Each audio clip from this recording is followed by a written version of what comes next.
Hello everyone, I'm Glenn Bogart and I'm to share with you some of the history of Pi Beta Phi Elementary, a very rich history, uh, a history that has known a lot of people who've come and gone from the community, from the school, and certainly it's one that I'm not sure I can be totally objective about it because of my feelings and admiration for the school.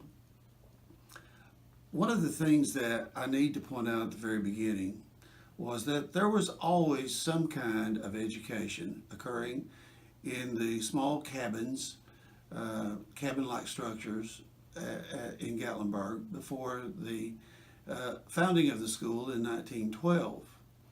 And what you need to know, what I'd like for you to know about the school, was that 1912 marked the halfway point of the founding of the fraternity Pi Beta Phi. This was their way of celebrating 50 years as a fraternity, as a professional fraternity, by establishing the school here in Gatlinburg.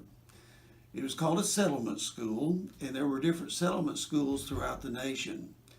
But of particular interest to the fraternity was to reach out to various rural environments throughout the United States.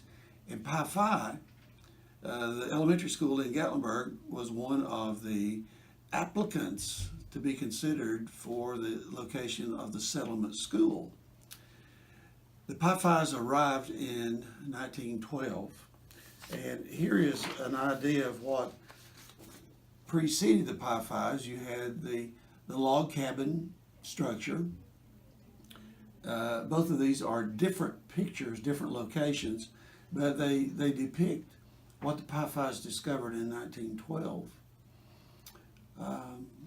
The Pi Phis made an application to the U.S. Office of Education in 1910 that they wanted to settle or establish a settlement school in some deserving community. So it was in 1912 that they arrived and taught in these cabin type structures. However, it was in 1914 that this building was built, and it's as you enter the school, that's on the wall there that's been painted, the mural.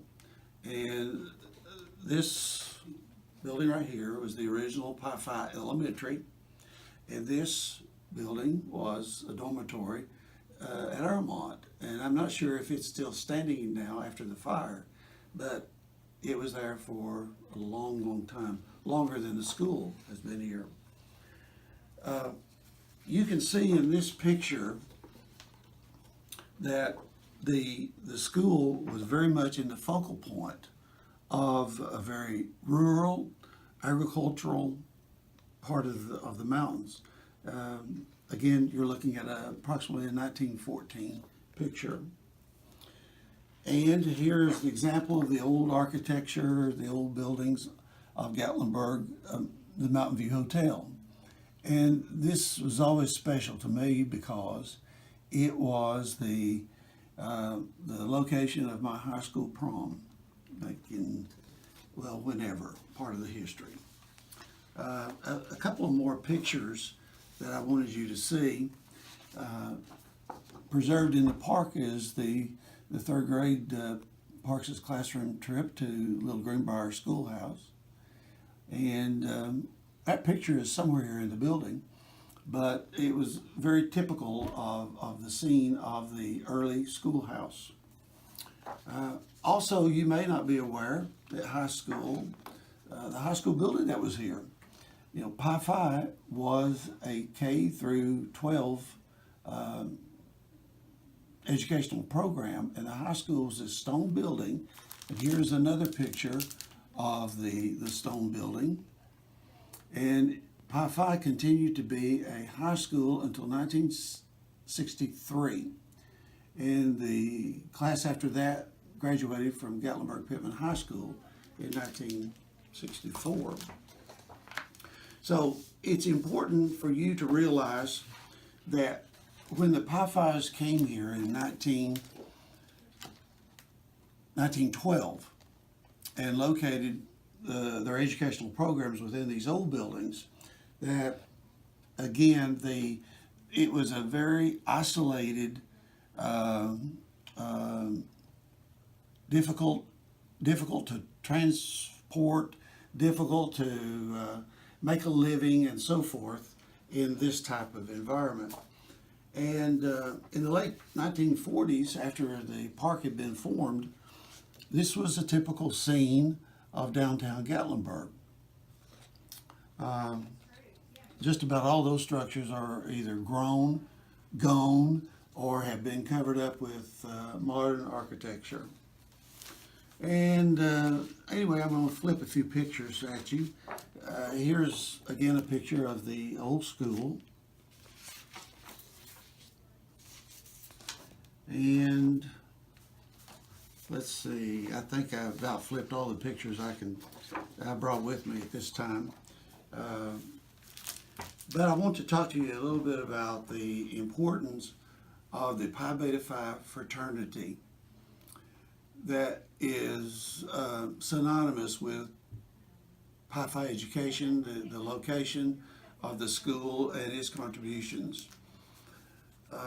You cannot separate the role of the school from the Pi Beta Phi fraternity. And I want to point out that Pi Beta Phi is a fraternity of women. It is not a sorority of women. The sororities are located on college campuses. And consequently, when all of those chapters come together, they become a fraternal organization of women. The fraternity was founded in 1867, 2 years after the conclusion of the Civil War. And as I said earlier, their way of celebrating the 50th anniversary of the founding of Pi Beta Phi fraternity was to build and staff this settlement school.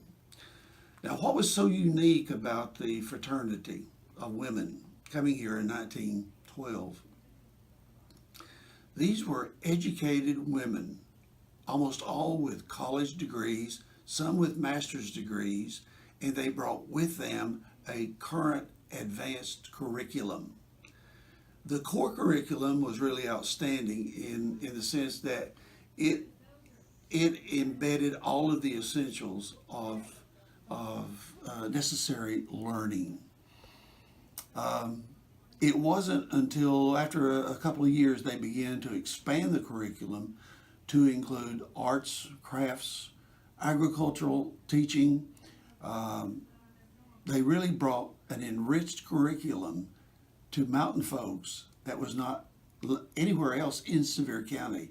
In other words, the curriculum was advanced and modern. So moving along over that period of time, the Pi Phis provided the full financial background and support for the school for the next 30 years. But then World War II happened, and the operation of the school required so much of the finances of the fraternity that it entered into an agreement with the Sevier County public school system to share some of that expense.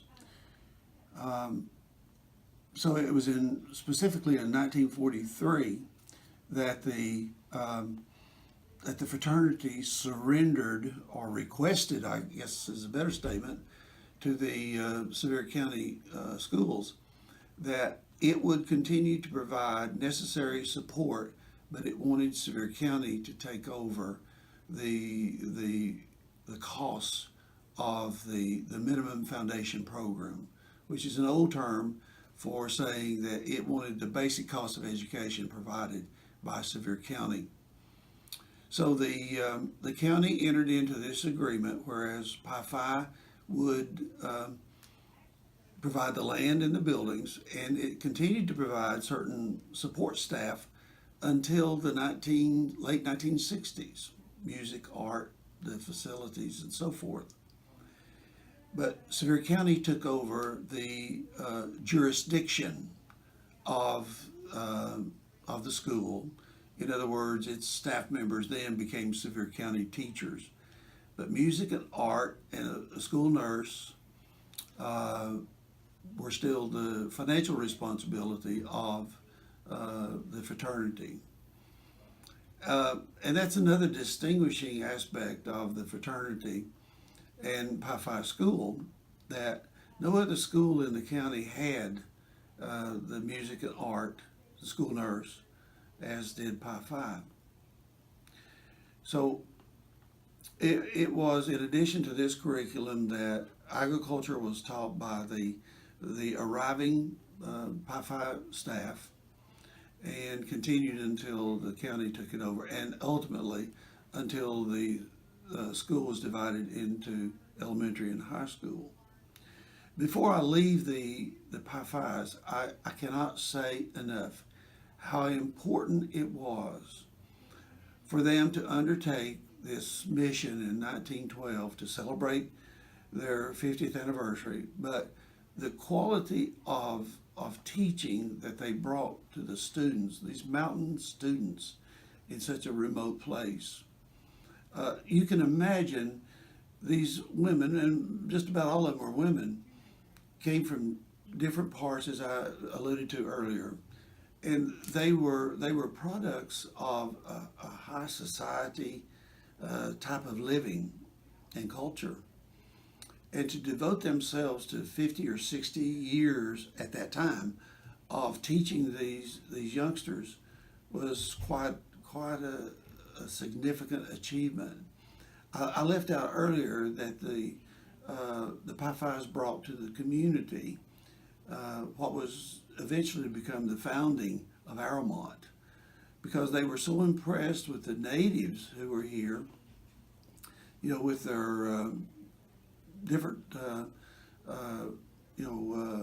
wood carvings, weaving, pottery, so many talents that they observed, that they found a market for the local products.